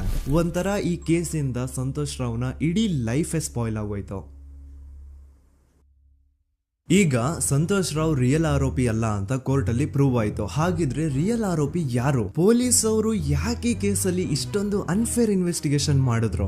ಯಾರ ರಿಯಲ್ ಹೆಸರನ್ನ ಮುಚ್ಚಿಡ್ಲಿಕ್ಕೆ ಪೊಲೀಸ್ ಆಫೀಸರ್ಸ್ ಈ ಒಂದು ಕೇಸಲ್ಲಿ ಸಂತೋಷ್ ರಾವ್ನ ಸಿಗ್ಹಾಕ್ಸಿದ್ರು? ಇದೆಲ್ಲ ಥಿಂಕ್ ಮಾಡ್ತಾ ಹೋದ್ರೆ ನೋಡಿ, ಆ ಊರಲ್ಲಿ ಆ ಪೊಲೀಸ್ ಆಫೀಸರ್ಸ್ಗೆ ಲಂಚ ಕೊಡೋಷ್ಟು, ಒಂದು ಪೊಲೀಸ್ ಇನ್ವೆಸ್ಟಿಗೇಷನ್ ನ ಸ್ಟಾಪ್ ಮಾಡೋಷ್ಟು ಅಥವಾ ಇನ್ವೆಸ್ಟಿಗೇಷನ್ ನ ಮಿಸ್ಲೀಡ್ ಮಾಡೋಷ್ಟು ಇನ್ಫ್ಲುಯೆನ್ಸ್ ಆಗ್ಲಿ, ಪವರ್ ಆಗ್ಲಿ ಅಥವಾ ಮನಿ ಆಗ್ಲಿ ಊರಿನ ಗೌಡ್ರು ಹತ್ರ ಮಾತ್ರ ಇದ್ದಿದ್ದು. ಸೊ ಈಗ ಸಂಶಯದ ಮುಳ್ಳು ಗೌಡ್ರು ಕಡೆ ತಿರುಗುತ್ತಾ. ನೋಡಿ, ಪೊಲೀಸ್ ಅವರು ಸುಮ್ನೆ ಸಂತೋಷ್ ರಾವ್ನ ನಾರಾಯಣ ಹಾಗೂ ಯಮುನಾ ಕೇಸಲ್ಲಿ ಫಿಟ್ ಮಾಡಿದ್ರು. ಈಗ ಆ ಒಂದು ಕೊಲೆ ಪ್ರಕರಣಕ್ಕೂ ಸಂತೋಷ್ ರಾವ್ಗೂ ಏನು ಸಂಬಂಧನೇ ಇರ್ಲಿಲ್ಲ. ಹಂಗೆ ಥಿಂಕ್ ಮಾಡಿ, ನಾರಾಯಣ ಸತ್ರೆ ಅಥವಾ ಅವನ ತಂಗಿ ಯಮುನಾ ಸತ್ರೆ ಯಾರಿಗ ಅಡ್ವಾಂಟೇಜ್ ಆಗುತ್ತೆ? ಊರಿನ ಗೌಡ್ರಿಗೆ, ಯಾಕಂದ್ರೆ ಅವ್ರಿಗೆ ಜಮೀನ್ ಸಿಗುತ್ತಾ. ಸೊ ಈಗ ನಾರಾಯಣ ಹಾಗೂ ಯಮುನಾ ಕೇಸಲ್ಲಿ ಸಂತೋಷ್ ರಾವ್ ಆರೋಪಿ ಅಲ್ಲ ಅಂತ ಪ್ರೂವ್ ಆದ್ಮೇಲೆ ಹಾಗಿದ್ರೆ ಆ ಕೊಲೆ ಮಾಡಿದವ್ರು ಯಾರು ಅಂತ ಹಾಗೆ ಥಿಂಕ್ ಮಾಡಿದ್ರೆ ಗಿರೀಶ್ ಮುಟ್ಟಣ್ಣನವರಿಗೆ ಆ ಊರಿನ ಗೌಡ್ರ ಮೇಲೆ ಡೌಟ್ ಬರುತ್ತಾ. ಅದೇ ಒಂದು ಡೌಟ್ ಅಲ್ಲಿ ಗಿರೀಶ್ ಮುಟ್ಟಣ್ಣನವರು ಮಹೇಶ್ ತಿಮ್ರೊಡ್ಡಿ ಅಂತ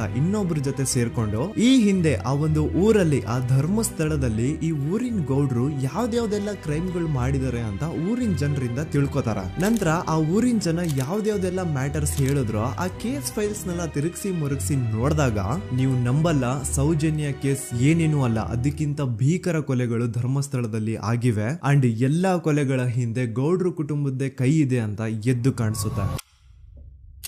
1977 ವೇದಾವಲ್ಲಿ ಕೇಸ್. ಧರ್ಮಸ್ಥಳ ಹತ್ತಿರ SDM ಪ್ರೈಮರಿ ಅಂಡ್ ಹೈಸ್ಕೂಲ್ ಅಂತ ಒಂದು ಸ್ಕೂಲ್ ಇರುತ್ತೆ. ಅಂಡ್ ಈ ಒಂದು ಪ್ರೈವೇಟ್ ಸ್ಕೂಲ್ ಬೇರೆ ಯಾರ್ದು ಅಲ್ಲ, ಆ ಗೌಡ್ರು ಕುಟುಂಬದ. ಈ ಸ್ಕೂಲ್ ಅಲ್ಲಿ 1977 ಅಲ್ಲಿ ವೇದಾವಲ್ಲಿ ಅಂತ ಒಬ್ರು ಟೀಚರ್ ವರ್ಕ್ ಮಾಡ್ತಿರ್ತಾರ. ವೇದಾವಲ್ಲಿ ಆ ಟೀಚರ್ ಜಾಬ್ ಗೆ ತುಂಬಾನೇ ಓವರ್ ಕ್ವಾಲಿಫೈಡ್. ಅವರ ಕ್ವಾಲಿಫಿಕೇಶನ್ಸ್ ನ ಗಮನದಲ್ಲಿ ಇಟ್ಕೊಂಡ್ರೆ ಅವ್ರಿಗೆ HM ಅಥವಾ ಪ್ರಿನ್ಸಿಪಲ್ ನ ಪೋಸ್ಟ್ ಸಿಗ್ಬೇಕು. ಆದ್ರೂ ಸಹ ವೇದಾವಲ್ಲಿ ಆಸ್ ಎ ಟೀಚರ್ ಆಗಿನೇ ಕೆಲಸ ಮಾಡ್ಕೊಂಡು ಹೋಗ್ತಿರ್ತಾರ. ಒಮ್ಮೆ ಏನಾಗುತ್ತೆ, ಸ್ಕೂಲ್ ಅಲ್ಲಿ ಪ್ರಿನ್ಸಿಪಲ್ ನ ಪೋಸ್ಟ್ ಖಾಲಿ ಆಗುತ್ತೆ. ಅಂಡ್ ಆ ಒಂದು ಪೋಸ್ಟ್ ಗೆ ಎಲ್ರು ಏನ್ ಅನ್ಕೊಳ್ತಾರೆ, ವೇದಾವಲ್ಲಿನೇ ಸೆಲೆಕ್ಟ್ ಮಾಡೋದು ಅಂತ. ಆದ್ರೆ ವೇದಾವಲ್ಲಿಯ ಕ್ಯಾಸ್ಟ್ ಬೇರೆ ಇದೆ ಅನ್ನೋ ಒಂದೇ ಒಂದು ಕಾರಣಕ್ಕೆ ಆ ಪ್ರಿನ್ಸಿಪಲ್ ನ ಪೋಸ್ಟ್ ವೇದಾವಲ್ಲಿಗೆ ಸಿಗದೆ ಬೇರೆ ಯಾರನ್ನೋ ತಂದು ಕೂರಿಸ್ಬಿಟ್ಟಿರ್ತಾರ. ಇದರಿಂದ ಟೀಚರ್ ವೇದಾವಲ್ಲಿಗೆ ತುಂಬಾ ಕೋಪ ಬಂದು ಅವ್ರ ಸ್ಕೂಲ್ ಮುಂದೆ ಪ್ರೊಟೆಸ್ಟ್ ಮಾಡೋದ್ ಸ್ಟಾರ್ಟ್ ಮಾಡ್ತಾರ. ಅಂಡ್ ಈ ವಿಷಯ ಸ್ಕೂಲ್ ನ ಓನರ್ಸ್ ಗೆ ಇಷ್ಟ ಆಗಲ್ಲ. ಸೊ ಅವರು ಆ ಕೋಪನ ಹಾಗೆ ಮನ್ಸಲ್ಲಿ ಇಟ್ಕೊಂಡಿರ್ತಾರ. ಒಮ್ಮೆ ಏನಾಗುತ್ತೆ, ಸ್ಕೂಲ್ ರಜೆ ಇರುತ್ತೆ, ವೇದಾವಲ್ಲಿ ಮನೇಲಿ ಇರ್ತಾರ. ಅಂಡ್ ಅವ್ರ ಹಸ್ಬೆಂಡ್ ಡಾಕ್ಟರ್ ಅರಳೆ ಅವ್ರಿಗೆ ಯಾವ್ದೋ ಬೇರೆ ಊರಲ್ಲಿ ಒಂದು ಕಾಲೇಜ್ ಅಲ್ಲಿ ಸೆಮಿನಾರ್ ಏನೋ ಇರುತ್ತೆ. ಸೊ ಅವರು ಅಲ್ಲಿಗೆ ಹೋಗಿರ್ತಾರೆ. ಈಗ ಮನೇಲಿ ಇರೋದು ವೇದಾವಲ್ಲಿ ಒಂದೇ. ಇದೇ ಒಂದು ಅವಕಾಶನ ನೋಡ್ಕೊಂಡು ಯಾರೋ ವೇದಾವಲ್ಲಿ ಅವ್ರ ಮನೆಗೆ ನುಗ್ಗಿ ವೇದಾವಲ್ಲಿಗೆ ಹೊಡೆದು ನಂತರ ಅವ್ರನ್ನ ಮಾಡಿ ನಂತರ ಅವ್ರನ್ನ ಜೀವಂತವಾಗಿ ಸುಟ್ಬಿಡ್ತಾರ. ಸ್ವಲ್ಪ ಹೊತ್ತು ನಂತರ ರಾತ್ರಿ ಆಗ್ತಿದ್ದಂಗೆ ಡಾಕ್ಟರ್ ಅರಳೆ ಅವರು ಮನೆಗೆ ವಾಪಸ್ ಬರ್ತಾರೆ ಅಂಡ್ ಮನೆ ಒಳಗಡೆ ಬಂದ್ ನೋಡಿದ್ರೆ ವೇದವಲ್ಲಿ ಅವರು ಸತ್ ಹೋಗಿ ಅವರ ಬಾಡಿ ಸುಟ್ ಹೋಗಿ ನೆಲದ ಮೇಲೆ ಬಿದ್ದಿದೆ. ಹೆಂಡತಿನ ಕಳ್ಕೊಂಡಿರುವಂತಹ ದುಃಖನ ಸೈಡ್ಗೆ ಇಟ್ಟು ಡಾಕ್ಟರ್ ಅರಳೆ ಅವರು ಮೊದ್ಲು ಪೊಲೀಸ್ ಸ್ಟೇಷನ್ ಹೋಗ್ಬಿಟ್ಟು ನಮ್ ಮನೆಗೆ ನಾನ್ ಇಲ್ದೇ ಇರುವಂತಹ ಸಮಯನ ನೋಡ್ಕೊಂಡು ಯಾರೋ ಮನೆ ಒಳಗಡೆ ನುಗ್ಗಿ ನನ್ನ ಹೆಂಡತಿನ ಹೊಡೆದು ನಂತರ ಅವಳನ್ನ ತುಂಬಾ ಭೀಕರವಾಗಿ ಸಾಯಿಸಿದರೆ ಅಂತ ಪೊಲೀಸ್ ಅವ್ರಿಗೆ ರಿಪೋರ್ಟ್ ಕೊಡಕ್ ಹೋದ್ರೆ ಅಲ್ಲಿ ಪೊಲೀಸ್ ಅವರು ಉಲ್ಟಾ ಡಾಕ್ಟರ್ ಅರಳೆ ಮೇಲೆನೆ FIR ಬರ್ದು ನೀನೇ ನಿನ್ ಹೆಂಡತಿನ ಸಾಯಿಸಿದ್ಯಾ, ನಾಟಕ ಮಾಡಬೇಡ ಅಂತ ಅವ್ರನ್ನೇ ಅರೆಸ್ಟ್ ಮಾಡ್ಬಿಡ್ತಾರ. ನಂತರ 2-3 ವರ್ಷ ಜೈಲಲ್ಲೇ ಇದ್ದು ಡಾಕ್ಟರ್ ಅರಳೆ ಅವರು ತಮ್ಮ ಫ್ರೆಂಡ್ಸ್ ಅಂಡ್ ಫ್ಯಾಮಿಲಿ ಮೂಲಕ ಎವಿಡೆನ್ಸ್ ನೆಲ್ಲ ಕಲೆಕ್ಟ್ ಮಾಡಿಸಿ ತಾನ ಕೊಲೆನ ಮಾಡಿಲ್ಲ, ತಾನ್ ತನ್ನ ಹೆಂಡತಿನ ಸಾಯಿಸಿಲ್ಲ ಅಂತ ಕೋರ್ಟ್ ಅಲ್ಲಿ ಪ್ರೂವ್ ಮಾಡ್ಕೊಂಡು ಜೈಲಿಂದ ರಿಲೀಸ್ ಆಗ್ತಾರ. ಸೊ ಈಗ ಡಾಕ್ಟರ್ ಅರಳೆ ಅವರು ಈ ಒಂದು ಕ್ರೈಮ್ ನ ಮಾಡಿಲ್ಲ ಅಂತಂದ್ರೆ ವೇದವಲ್ಲಿನ ಅಷ್ಟು ಭೀಕರವಾಗಿ ಸಾಯಿಸಿದವ್ರು ಯಾರು, ಈ ವಿಷಯ ಇವತ್ತಿನವರೆಗೂ ಗೊತ್ತಾಗಿಲ್ಲ.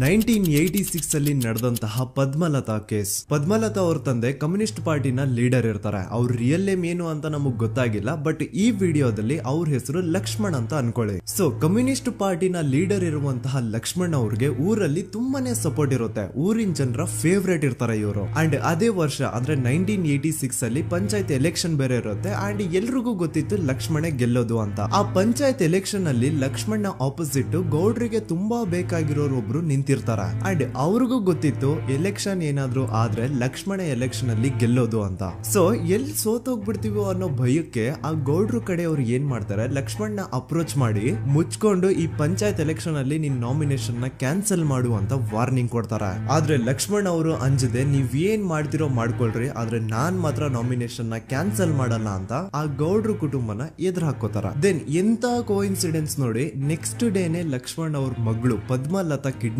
ಆಗ್ತಾಳ.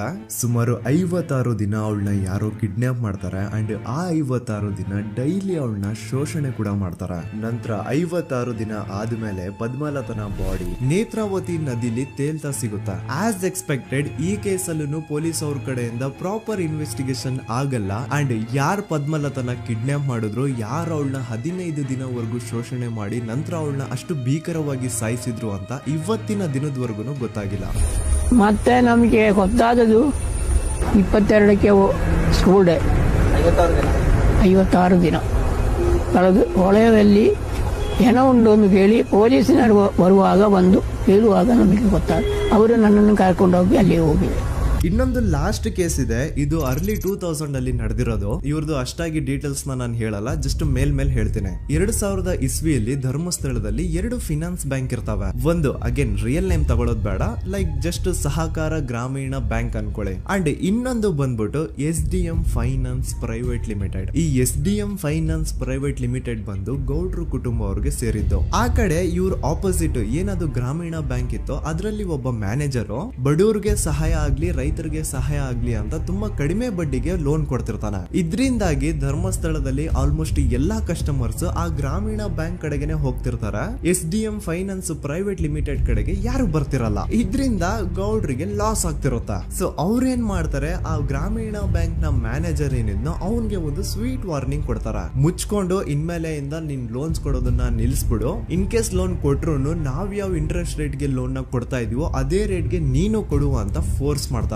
ಆದ್ರೆ ಆ ಗ್ರಾಮೀಣ ಬ್ಯಾಂಕ್ ನ ಮ್ಯಾನೇಜರು ಇದ್ಯಾವುದನ್ನು ಕಿವಿಗೆ ಹಾಕೊಳ್ಳಾರ್ದೆ ಅವನ್ ಕೆಲಸ ಅವ್ನ್ ಮಾಡ್ಕೊಂಡು ಹೋಗ್ತಾನ.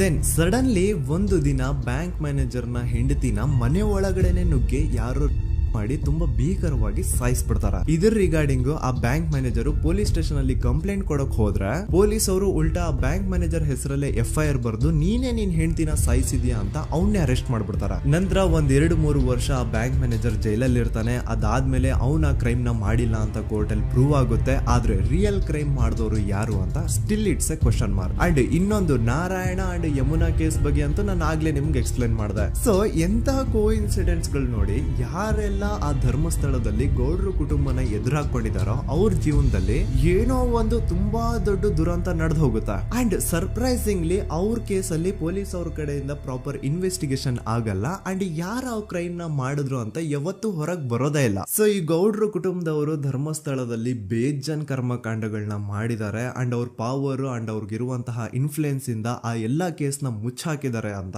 ಮಹೇಶ್ ಹಾಗೂ ಗಿರೀಶ್ ಮುಟ್ಟಣ್ಣನವರ ಹೇಳಿಕೆ ಆಗಿದೆ. ಸೊ ಗೌಡ್ರು ಫ್ಯಾಮಿಲಿನ ಟ್ರ್ಯಾಕ್ ರೆಕಾರ್ಡ್ ನೋಡಿದ್ರೆ ಧರ್ಮಸ್ಥಳದಲ್ಲಿ ಒಂದು ಹುಡುಗಿನ ರೇಪ್ ಅಂಡ್ ಮರ್ಡರ್ ಮಾಡಿ ದೆನ್ ಪೊಲೀಸ್ ಅವ್ರಿಗೆ ಲಂಚ ಕೊಟ್ಟು ಇನ್ವೆಸ್ಟಿಗೇಷನ್ ನ ಮಿಸ್ಲೀಡ್ ಮಾಡೋಷ್ಟು ಪಾವರ್ ಇನ್ಫ್ಲೂಯೆನ್ಸ್ ಈ ಗೌಡ್ರು ಕುಟುಂಬಕ್ಕೆ ಮಾತ್ರ ಇರೋದು. ಈಗ ಸಂತೋಷ್ ರಾವ್ ಅಂತೂ ಸೌಜನ್ಯ ಕೇಸಲ್ಲಿ ಆರೋಪಿ ಅಲ್ಲ ಅಂತ ಪ್ರೂವ್ ಆಯ್ತು. ಹಾಗಿದ್ರೆ ರಿಯಲ್ ಆರೋಪಿ ಯಾರು? ನೆನಪು ಮಾಡ್ಕೊಳ್ಳಿ, 11 ಅಕ್ಟೋಬರ್ 2012 ಸಂಜೆ 5 ಗಂಟೆ ಹಾಗೆ ಬಾಹುಬಲಿ ಬೆಟ್ಟದಲ್ಲಿ ಸಂತೋಷ್ ರಾವ್ ತನ್ನ ಪಾಡಿಗೆ ತಾನು ಸೀನರೀಸ್ ನ ಎಂಜಾಯ್ ಮಾಡ್ಕೊಂಡು ಸುಮ್ನೆ ಕೂತಿರ್ಬೇಕಾದ್ರೆ ಅವನ ಹತ್ರ 5 ಜನ ಕಿಡಿಗೇಡಿಗಳು ಬಂದು ಜಗಳ ತೆಗಿತಾರ. ಆ 5 ಜನ ಕಿಡಿಗೇಡಿಗಳು ಯಾರು ಅಂತ ನಾನು ಇಲ್ಲಿವರೆಗೂ ನಿಮ್ಗೆ ಹೇಳಿಲ್ಲ. ಸೊ ಅವರು ಬೇರೆ ಯಾರು ಅಲ್ಲ, ಚಿಕ್ಕ ಗೌಡ್ರು ಮಗ ನಿಶಾಂತ್ ಜೈನ್ ನ ವೆರಿ ಕ್ಲೋಸ್ ಫ್ರೆಂಡ್ಸ್. ಅವ್ರು ದಣಿ ಮಾಡಿರುವಂತಹ ಕ್ರೈಮ್ ಅಲ್ಲಿ ಬೇರೆ ಯಾರನ್ನಾದ್ರೂ ಸಿಗಿಸ್ಬೇಕಲ್ಲ ಅಂತ ಇವ್ರು ಬಕ್ರ ಹುಡುಕ್ತಾ ಇರ್ಬೇಕಾದ್ರೆ ಆಗ ಇವ್ರಿಗೆ ಸಿಗೋದೆ ಸಂತೋಷ್ ರಾವ್. ಅಗೇನ್ ಇನ್ನೊಂದು ಎಂತ ಕೋಇನ್ಸಿಡೆನ್ಸ್ ನೋಡಿ, ಸಂತೋಷ್ ರಾವ್ ಸೌಜನ್ಯ ಕೇಸಲ್ಲಿ ಅರೆಸ್ಟ್ ಆದ ನಂತರ ಚಿಕ್ಕ ಗೌಡ್ರು ಮಗ ನಿಶಾಂತ್ ಜೈನ್ ದೇಶನೇ ಬಿಟ್ಟು ಹೋಗ್ಬಿಡ್ತಾನೆ. ಈ ಕೇಸಲ್ಲಿ ಚಿಕ್ಕ ಗೌಡ್ರು ಮಗ ಇನ್ವಾಲ್ವ್ಮೆಂಟ್ ಇದೆ ಅಂತ ಯಾರಿಗೂ ಡೌಟೇ ಬರ್ತಾ ಇರ್ಲಿಲ್ಲ. ಡೌಟ್ ಯಾವಾಗ ಬಂತು ಅಂದ್ರೆ ಆ 5 ಜನ ಕಿಡಿಗೇಡಿಗಳು ಯಾರು ಸಂತೋಷ್ ನ ಈ ಒಂದು ಕೇಸಲ್ಲಿ ಸಿಗಾಕ್ಸಿದ್ರು ಆ 5 ಜನರಲ್ಲಿ ಒಬ್ಬ ರವಿ ಪೂಜಾರಿ ಅಂತಾನು ಇರ್ತಾನೆ. ಅವನ್ಗೆ ತಾನು ತಪ್ಪು ಮಾಡಿದೀನಿ ಅಂತ ಗಿಲ್ಟ್ ಕಾಡುತ್ತೋ ಅಥವಾ ಬೇರೆ ಏನೋ ಗೊತ್ತಿಲ್ಲ, ಆದ್ರೆ ಅವನೇ ಸ್ವತಃ ಪೊಲೀಸ್ ಅವ್ರ ಹತ್ರ ಹೋಗ್ಬಿಟ್ಟು ಸೌಜನ್ಯ ಕೇಸಲ್ಲಿ ನಿಜವಾದ ಆರೋಪಿ ಸಂತೋಷ್ ಅಲ್ಲ ಕಂಡ್ರು, ಅವನ್ನ ಸುಮ್ನೆ ಸಿಗಾಕ್ಸಿರೋದಷ್ಟೇ, ನಿಜವಾದ ಆರೋಪಿಗಳು ಚಿಕ್ಕ ಗೌಡ್ರು ಮಗ ನಿಶಾಂತ್ ಜೈನ್ ಅಂಡ್ ಅವನ್ ಫ್ರೆಂಡ್ಸ್ ಸೂರಜ್, ಕಿರಣ್ ಅಂಡ್ ಕಣ್ಮಣಿ ಅಂತ. ಈ ಎಲ್ಲಾ ವಿಷಯನ ರವಿ ಪೂಜಾರಿ ಪೊಲೀಸ್ ಅವ್ರಿಗೆ ತಿಳಿಸ್ತಾನೆ. ಅಗೇನ್ ಎಂತ ಒಂದು ಕೋಇನ್ಸಿಡೆನ್ಸ್ ನೋಡಿ, ಈ ವಿಷಯಗಳನ್ನ ಊರಿನ ಜನರು ಮುಂದೆ ಹೇಳಿದಂತಹ ರವಿ ಪೂಜಾರಿ ಆಕಸ್ಮಿಕವಾಗಿ ಸತ್ತು ಹೋಗ್ಬಿಡ್ತಾನೆ. ಇವನು ಹೇಳಿದ್ದು ನಿಜ ಅಂತ ಜನರಿಗೆ ಯಾವಾಗ ಕನ್ಫರ್ಮ್ ಆಗುತ್ತೆ ಅಂದ್ರೆ ಸೌಜನ್ಯಗೆ ತುಂಬಾ ಹತ್ರವಾದವ್ರು ಒಬ್ರು ಯಶೋಧ ಅನ್ನೋರು ಕೋರ್ಟ್ ಅಲ್ಲಿ ಬಂದ್ಬಿಟ್ಟು ಸೌಜನ್ಯ ಕೊಲೆ ಆಗಿದ್ದ ದಿನ ಆ ಒಂದು ಸ್ಪಾಟ್ ಅಲ್ಲಿ ನಾನು ಈ 3 ಜನರನ್ನ ನೋಡಿದ್ದೆ ಅಂತ ಸಾಕ್ಷಿ ಹೇಳ್ತಾರೆ. ಈಗ ಎಲ್ಲಾ ಡಾಟ್ಸ್ ನ ಕನೆಕ್ಟ್ ಮಾಡ್ತಾ ಹೋದ್ರೆ ಸೌಜನ್ಯ ಕೇಸ್ ಒಂದೇ ಅಲ್ಲ, ನಾರಾಯಣ ಹಾಗೂ ಯಮುನಾ ಕೇಸಲ್ಲೂ, ವೇದವಲ್ಲಿ ಕೇಸಲ್ಲೂ, ಆ ಬ್ಯಾಂಕ್ ಮ್ಯಾನೇಜರ್ ನ ಕೇಸಲ್ಲೂ ಹಾಗೂ ಪದ್ಮಲತಾ ಕೇಸಲ್ಲೂ ಸೀದಾ ಡೈರೆಕ್ಟ್ ಡೌಟ್ ಬರೋದೆ ಊರಿನ ಗೌಡ್ರ ಮೇಲೆ. I really want to appreciate Kudla rampage YouTube channel, third eye YouTube channel, Girish ಮುಟ್ಟಣ್ಣನವರು ಸರ್ ಹಾಗೂ ಮಹೇಶ್ ಅವರು ಅಂಡ್ ಆಲ್ ಅದರ್ಸ್. ಇವರ ಕಾನ್ಸ್ಟೆಂಟ್ ಎಫರ್ಟ್ಸ್ ಇಂದಾನೆ ಸತ್ಯ ಏನಂತ 1 by 1 ಹೊರಗೆ ಬರ್ತಿದೆ and they are trying their level best to catch real criminals. At present Soujanya case ಬಗ್ಗೆ ಅಪ್ಡೇಟ್ ಏನು ಅಂತಂದ್ರೆ ಹೈಕೋರ್ಟ್ ವರೆಗೂ ಈ ಒಂದು ಕೇಸ್ ಹೋಗಿದೆ ಅಂಡ್ ಈ ಕೇಸ್ ಅಲ್ಲಿ ಈಗ ಇನ್ನೊಮ್ಮೆ ಮತ್ತೆ ಫ್ರೆಶ್ ಆಗಿ ರೀಇನ್ವೆಸ್ಟಿಗೇಷನ್ ಸ್ಟಾರ್ಟ್ ಆಗಬೇಕು ಅಂತ ಹೋರಾಟ ನಡೀತಿದೆ. ಸದುತ ಪ್ರಜೆಗಳೇ, ಇದಾಗಿತ್ತು ಸೌಜನ್ಯ ಕೇಸ್ ಬಗ್ಗೆ ನಮ್ಮ ಒಂದು ಡೀಟೇಲ್ಡ್ ವಿಡಿಯೋ. ಈ ವಿಡಿಯೋದಲ್ಲಿ ನನ್ನಿಂದ ಎಲ್ಲಾದ್ರೂ ಏನಾದ್ರೂ ಚಿಕ್ಕ ಪುಟ್ಟ ಇನ್ಫಾರ್ಮೇಶನ್ ಮಿಸ್ ಆಗಿದ್ರೆ ಅಥವಾ ಮಿಸ್ಟೇಕ್ ಆಗಿದ್ರೆ ಅದನ್ನ ದಯವಿಟ್ಟು ಕಮೆಂಟ್ ಸೆಕ್ಷನ್ ಅಲ್ಲಿ ಹೈಲೈಟ್ ಮಾಡಿ. ಈ ವಿಡಿಯೋ ಯಾವಾಗ ಯೂಟ್ಯೂಬ್ ಇಂದ ಡಿಲೀಟ್ ಆಗುತ್ತೋ ನನ್ಗಂತೂ ಗೊತ್ತಿಲ್ಲ. ಸೊ ಪ್ಲೀಸ್ ಆದಷ್ಟು ಬೇಗ ಇದನ್ನ ಎಲ್ಲಾ ಕಡೆ ಶೇರ್ ಮಾಡಿ. ಓಕೆ ಪ್ರಜೆಗಳೇ, ಇವತ್ತಿಗಿಷ್ಟು ಸಾಕು ಅನ್ಕೊಳ್ತೀನಿ. ನಾನು ನಿಮ್ಮ ದೂತ ಸಮೀರ್ MD. ಮತ್ತೆ ಸಿಗ್ತೀನಿ.